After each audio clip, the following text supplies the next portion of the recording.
महाराष्ट्र भाजपचे प्रभारी भूपेंद्र यादव मुंबईत दाखल। मुंबईतील 36 मतदारसंघांची भाजपकडून चाचपणी। किती जागा लढवणार यावर शिक्कामोर्तब होण्याची शक्यता।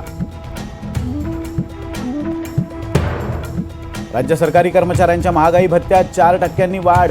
विधानसभा निवडणुकीच्या पार्श्वभूमीवर सरकारचा निर्णय। 17 लाख कर्मचाऱ्यांना होणार लाभ।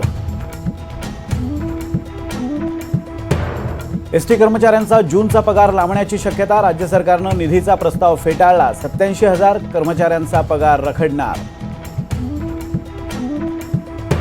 5 ऑगस्टपासून मराठा आरक्षणाबाबतच्या सर्व याचिकांवर मुंबई हायकोर्टात नियमित सुनावणी। मराठा आरक्षणाचा खटला 5 तारखेपर्यंत तहकूब।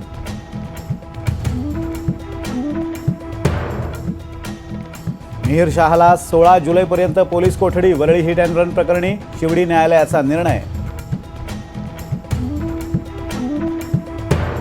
राजेश शहांची शिवसेनेच्या उपनेतेपदावरून हकालपट्टी। एकनाथ शिंदेंच्या आदेशानं कारवाई। वरळी हिट अँड रन प्रकरणी कारवाई। नरकातून आलेला राक्षस सुद्धा असं कृत्य करणार नाही। वरळी हिट अँड रन प्रकरणी आदित्य ठाकरेंची संतप्त प्रतिक्रिया। सरकार राजेश शहांच्या घरावर बुलडोजर चालवणार का? आदित्य ठाकरेंचा मुख्यमंत्री एकनाथ शिंदेंना सवाल।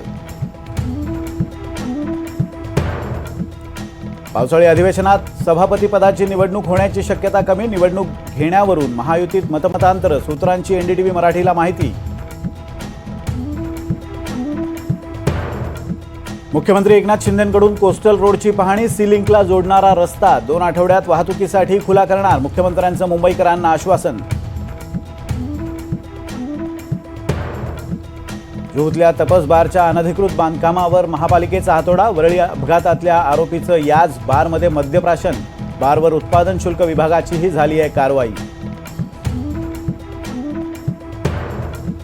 मुंबई पुण्यापाठोपाठ नाशिकमध्ये सुद्धा हिट अँड रन प्रकरण। बसच्या धडकेत 5 वर्षीय चिमुकलीचा मृत्यू। अपघातानंतर बस चालक फरार।